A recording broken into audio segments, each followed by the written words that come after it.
ఈ స్టేట్మెంట్ చూసిన తర్వాత ఒక్కొక్కరికి ప్యాక్ అయిపోయినాయి. అస్సాంలో అయితే అసలు బయటికి రారు అనుకుంటా. ముందే అస్సాంలో మన హిమంత్ బిశ్వ శర్మ ఉండి చుక్కలు చూపెడుతారు ఆ కొడుకులకి, ఎవరైతే రాడికల్ ఫెలోస్ వీళ్ళంతా ఉన్నారో. యోగి ఏమో యూపీలో.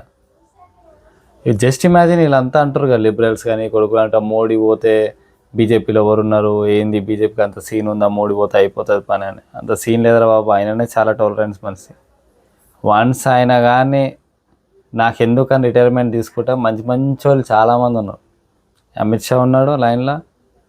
అమిత్ షా వస్తే ఇక మీకు తెలిసిందే కదా, అయిపోతారు. ఇట్లాంటి వేషాలు వేసారు అనుకో లిబరల్స్ కానీ, ఇష్టం ఉన్నట్టు చేసారు అనుకో, అది గాలకు లేపుతాడు. ఇక యోగి ఆదిత్యనాథ్ అయితే మొత్తం గన్లతోనే ఇట్లా దింపి ఎన్కౌంటర్లు చేపించి ఖాళీ హుషారు పెట్టే అంటాడు.